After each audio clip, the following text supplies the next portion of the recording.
Hey guys, here's a bit of a different video. So I've been really into Granblue Fantasy Relink.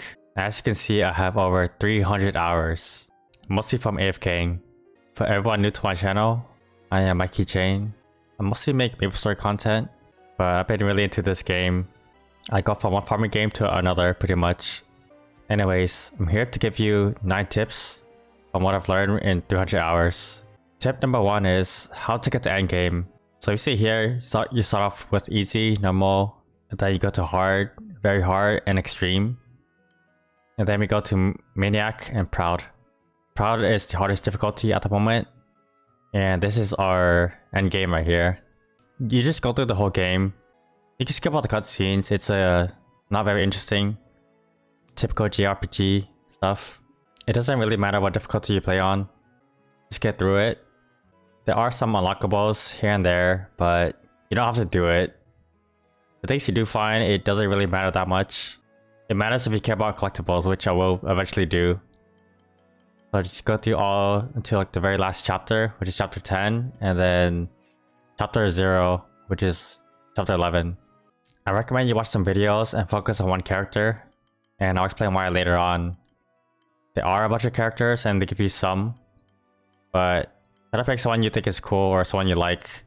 But tip number 2 is do not unlock every single character. So if you go to a knick-knack check, you can unlock your teammates with crewmate cards. You get these throughout the game doing side quests or other things. But yeah, I don't recommend you unlocking every single character, which I'll explain later on. So pick someone you think looks cool, watch some videos. There's a little preview here too, so you can kind of see how they work. But try to stick with one character, because when we get to end game, it's Proto Bahamut, and you want to unlock your end game weapon, at least for now, called the Terminus weapon. This weapon has a 10% drop rate, and the weapon you receive is random. The more characters you have unlocked, the bigger the pool, so you want to keep the pool small, so it's easier to get the weapon for your character. Tip number 3 is AFK farming. So I gotta go to the main settings to change my settings.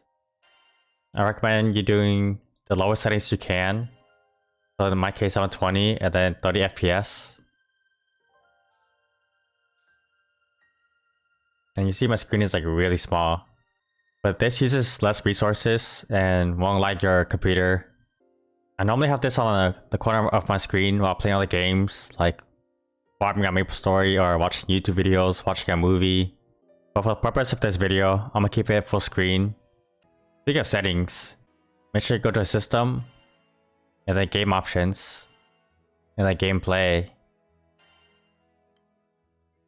Where you see assist mode, make sure you go to full assist mode.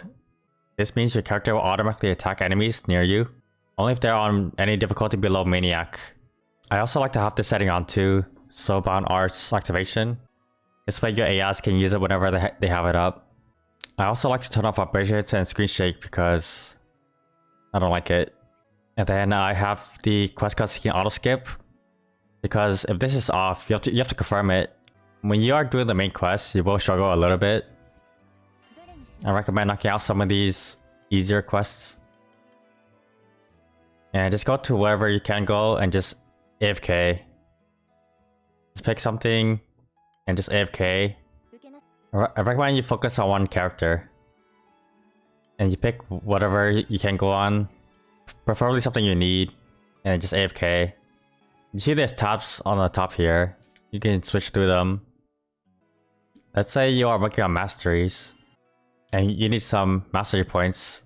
You can find mastery points from pretty much anybody.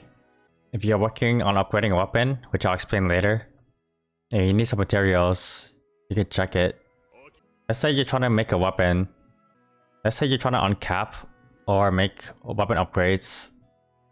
You can go to defend, go wherever you can go to, and just auto it. You can see the objectives. For the crystal, having more than 50% HP, get a small crystal guaranteed. Defeating foes with throw launchers is a medium crystal guarantee, which you probably aren't doing because you're AFK. And then the 4 wyverns, a medium crystal. There's also drop items you can get too. You could just select the quest and see what it gives. If there's something you need and you don't know how to get it, most of these can be found at the Knick-Knack Shack. So go to Trade Treasure, and let's say try to find... And let's say you're trying to find the Purgatory Arm Guard. If you look on the bottom right here, you can see the commands.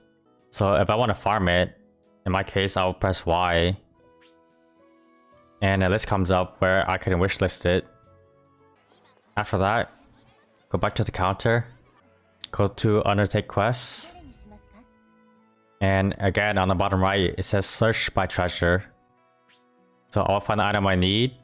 In this case, let's say this thing. And it will show all the quests that has this item.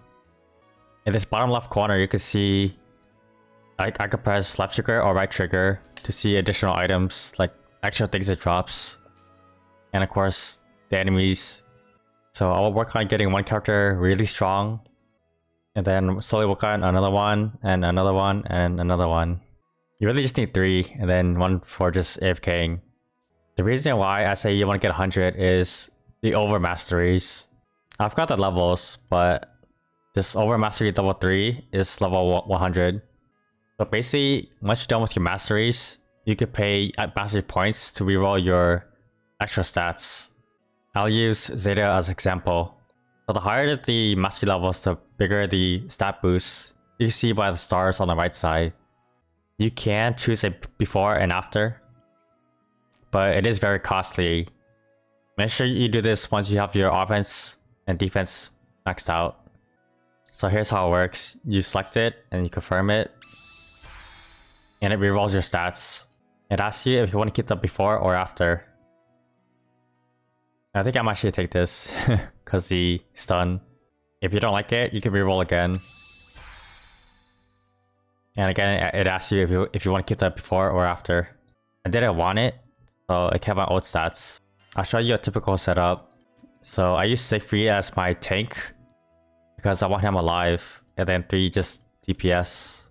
Yeah, 3 DPS, you want them to have decent sigils to actually kill enemies. And then your tank, this is my setup. It could be anybody. I have 4 Aegises. So Aegis gives you more HP. And then Garrison, I have 3 of them. Garrison boosts my defense, depending on how low my HP is. And then I have Regen. Regen just recovers my HP over time. So the recover amount of your max HP, the higher level it is, the more HP you recover. It's about every 5 seconds it recovers. And then I have Guts. The Guts, it saves you from a lethal attack. The higher the level, the more often you can use it.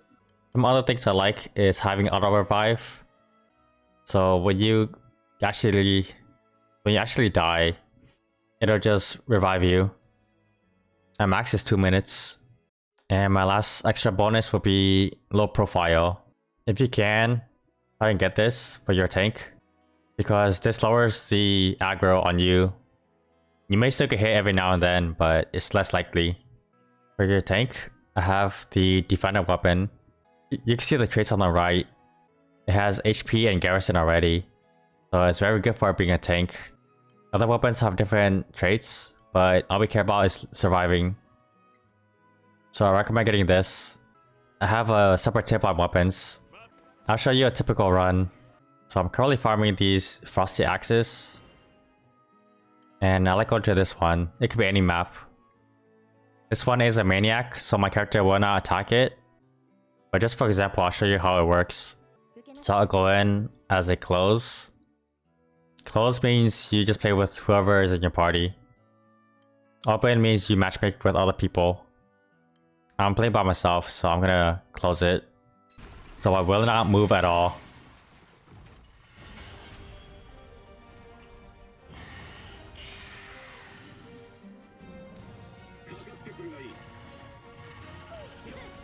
You see my AI is doing all the work.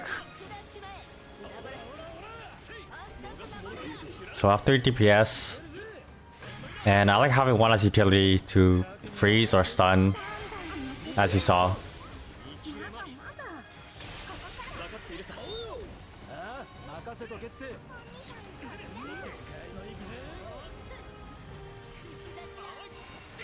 This is a very endgame farm, so don't expect it to be this fast.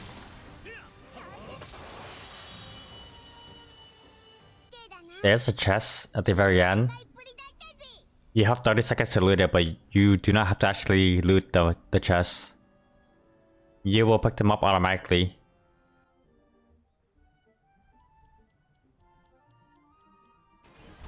You can see there, it got looted. And this will go on to the next screen later on. First time you want to auto battle, you have to confirm it. So in my case I press X and then repeat. And it'll automatically move on. You can only AFK 10 times before it asks you to repeat. And that's it, just farm wherever you can. At least starting out to get max. And then farm whatever materials you need with the wish list. Tip number 4 is farming your materials. I did talk about the wish list system. I'll give you some of my favorite spots to AFK in. So for weapon upgrades, you need the crystals. So I go to defend. And I go to this one, setting light on the pillar. If you see the rewards, you get a guaranteed medium and large. Also, these disaster can pay for a lot of tickets, as well as these astro matters. They drop very often. The only downside I would say is it's a 4-minute run, but if you're just sitting there, you don't have to pay attention to it. In 10 runs, it takes about an hour, so you can kind of just AFK it. But let me show you. This one is below Maniac, so your characters will attack other enemies. But you have to stay here for 4 minutes. So it's a downside, but you will get a lot of materials. I'm not going to bore you with the whole 4 minutes, so I'll skip to the very end.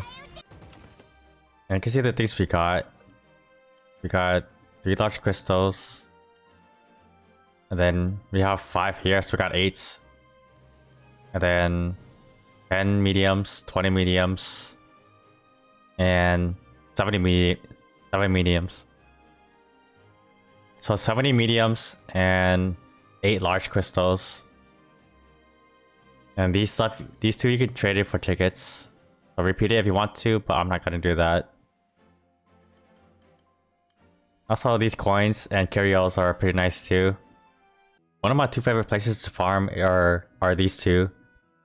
The 2 skeleton bosses. You get the Searing War Axe, and then these exceptional ruthenium. You need these Searing War Axes to trade for silver centrums, which are these. These are your endgame kind of upgrade materials. These Mirage mutations are pretty nice too, which I'll talk about later. It's a pretty easy fight. And then the other one below it, this one, the ice version of it, same thing, except just the ice. You get a lot of these too, which you need to upgrade to Ascend. But if you have a surplus to go for tickets, these are for silver centrums. These are for upgrading materials. And excess materials such as Eternal Snowflakes or Frosted Flowers are pretty good for tickets. Silver centrums can drop by themselves too, which is a really nice bonus. These you need for extra stats on weapons. So there's plenty of reasons to do these bosses. I like both of them. So back at the Knick-Knack Shack, if you go to Trade Treasure, if you go all the way down and you'll see the silver centrums. So you need 12 Frosties and 12 Searings to make 1 silver centrum. Down here at Weapon Awakening, you have your weapons. So there's a Ascension weapon and there's Terminus. Don't bother with Ascension, just wait to get your Terminus. But you can see the materials here on the right. They're very hard to get materials. So those 2 bosses are really good and they're my go-tos. If you don't know what to do, just go with those or AFK the large crystals. If you are focusing on one character, just focus on one character. I'm just doing every single one just cause. Another thing to note is your masteries. So you see there's a collection. So your weapons, you have to uncap them and level them to 150.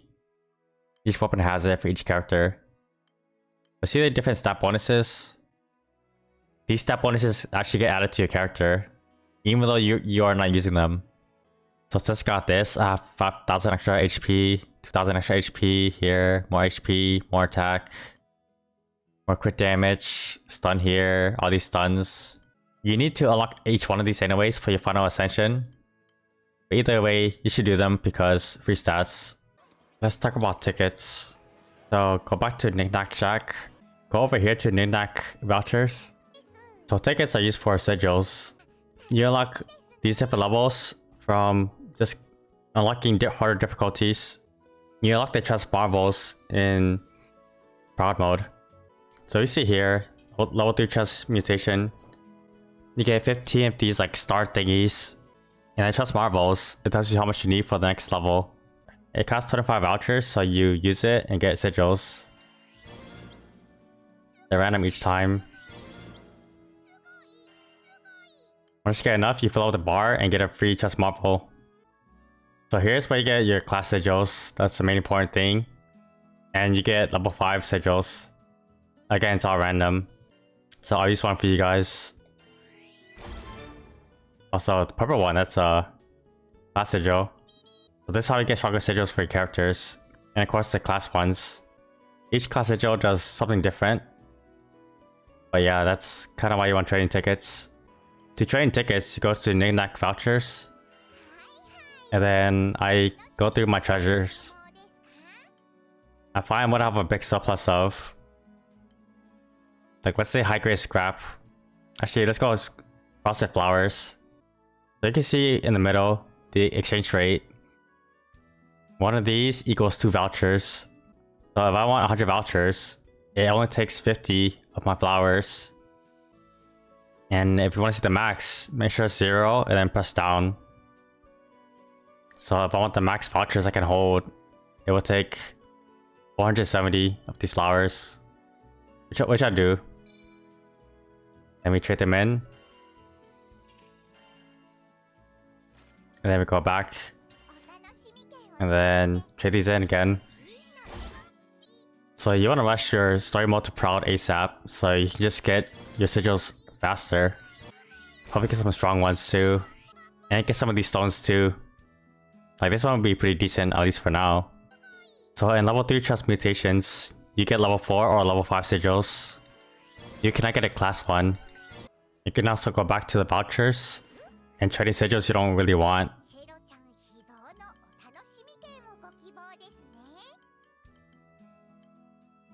Like let's say I don't want these provokes. I can just select 3 of these, and then I can trade them in for more vouchers. And same thing with the stones. Let's say I don't want these stones. Select the ones that I want, and then trade them in.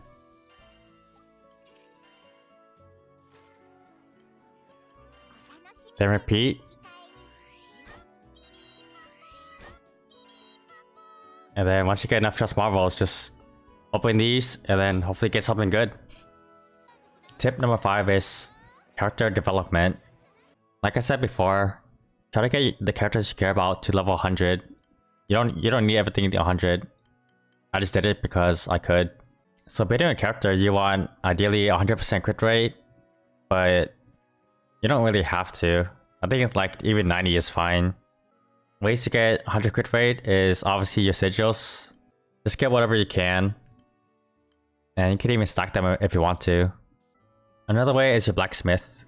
If you go to upgrade weapon, choose your character, then choose a weapon. There's an option called imbue. So these stones, you can see the traits on them in the middle. You see the traits they can give you.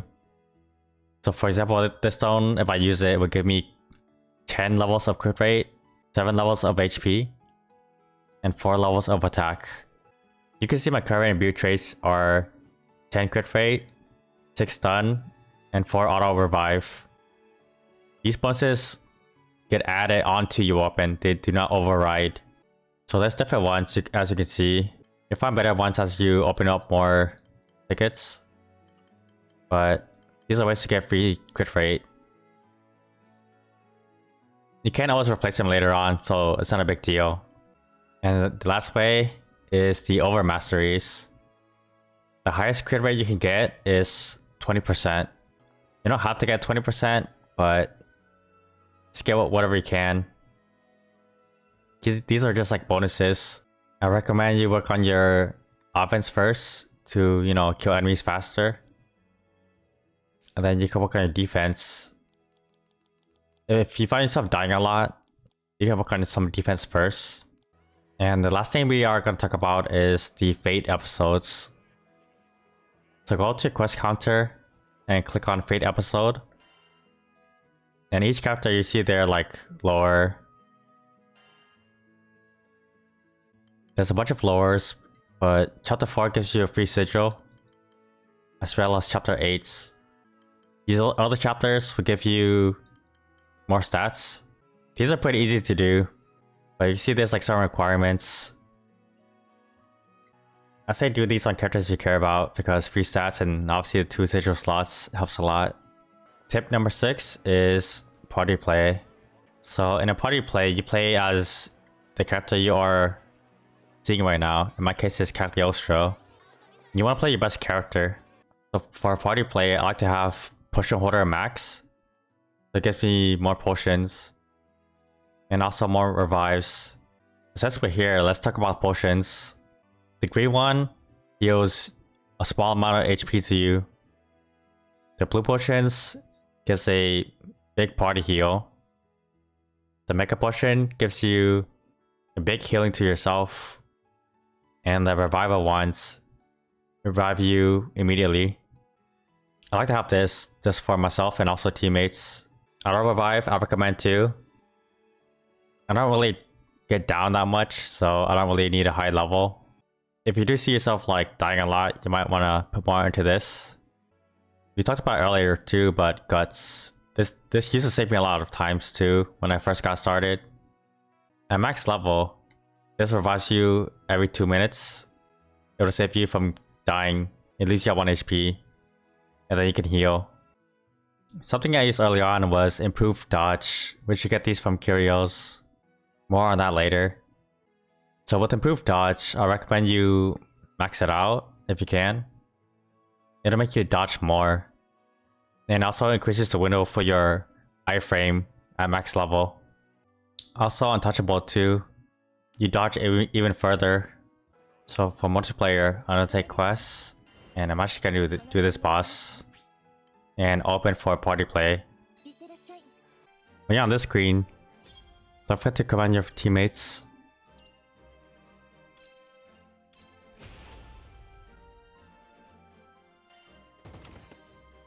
Okay, you can repeat if you want to. But I'm not gonna, because I'm making a video. Tip number 7 is sigils. There's a lot of good sigils, and there's a lot of bad ones, but I'll go over the important ones. The most important thing is getting more curios, which you get from doing more of the harder difficulty ones. With these, you go to the appraisal, and you just talk to him to get a praise. It doesn't cost anything.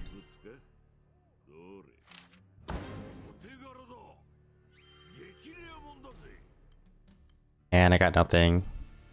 Some of the more notable ones are War Elemental. So basically this one makes it so you're always doing the stronger element to the boss. You're always doing the weakness damage to it. Supplementary damage, it's chances of doing extra lines and it goes past the cap. Taking off the cap, your damage is capped in this game. So you need these sigils, the higher the better. To tell if you are capped, you see a gold flash on the numbers. Also, if you see like 2 exclamation marks, that means you're doing a critical damage. To get more crit, I mean, there's a crit rate sigil. The higher the crit, the more crit rate you get. I like having stun. So stun reduces the overdrive on the boss. So you can break them faster. Also, having more stun can break parts. Tyranny I find is pretty good too. So it lowers your HP to give you more attack. Personally, I don't use it because I'm really squishy, but it is an option. I mentioned Potion Holder already. I highly recommend this one, especially Max. Auto Revive is nice too. And Guts. One or the other is fine, but having both is pretty good starting out. Chapter 8 is Weapons. So let's go to the Blacksmith. So when you get weapons, you want to uncap them so they go past their level cap. The max is 150, and they get more expensive and harder to upgrade. Most of these you can easily auto farm, and then leveling up the weapons costs crystals, which I showed earlier on my farming spot. If you want to actively farm it yourself, I will go to this boss, the 2 Nazar Bonjus, the 2 eyeballs. I did a lot of testing, and I got around like 30 large crystals per run, which is pretty good. You cannot AFK this, unfortunately, but you will farm these like extremely fast. Also, like Chilling Demon Eye is one of the materials you need for the Silver Centrums, so that's a bonus. And then we have Imbue, which I talked about. Firstly, I go for Quiver Rate only.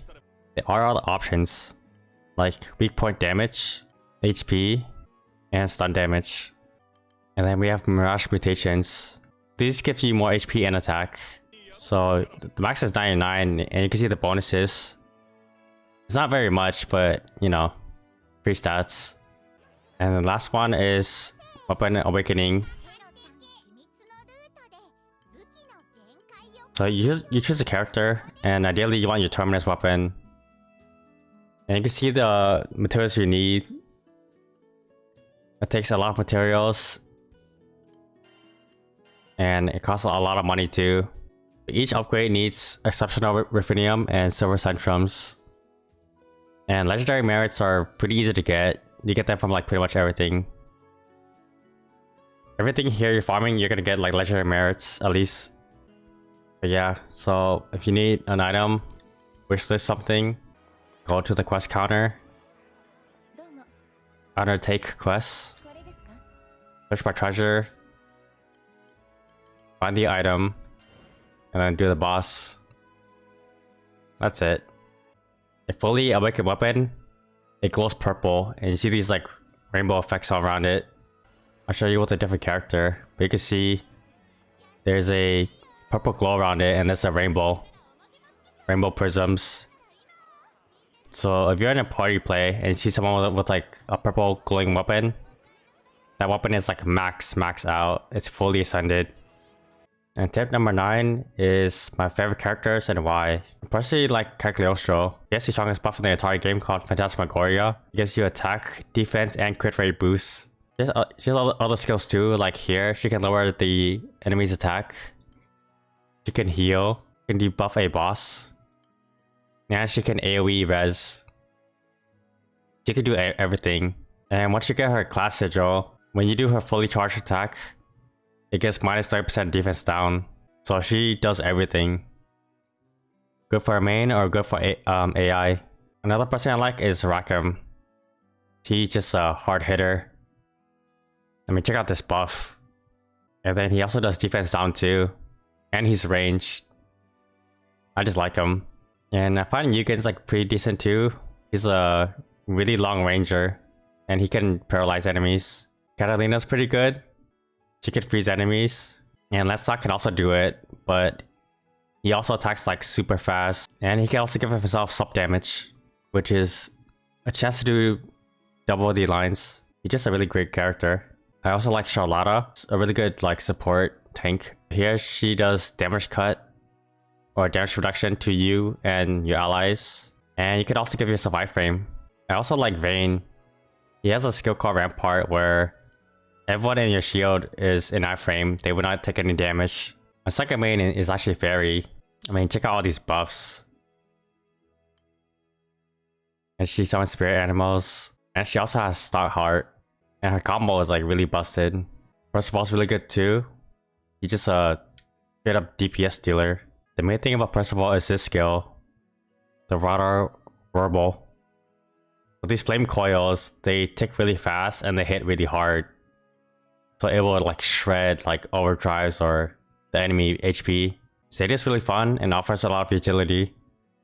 Not really good AI though, but she does attack down, attack up, sub damage. And with this skill, Infinite Wonders, she does more damage to enemies. Also, Captain is really good too, the main character. They're pretty much an all-arounder. They do like everything. They have a lot of like skills and utility, depending on what you need. But yeah, they can do like everything. So very versatile. And that's pretty much it. I hope the video wasn't too long. Hopefully you learned a few things. Currently I'm working on fully awakening each character and just getting ready for the next raid next month. I want to be ready to play any character once it comes out. Hopefully I didn't miss anything, but hopefully it helps. Leave a like, comment, and subscribe.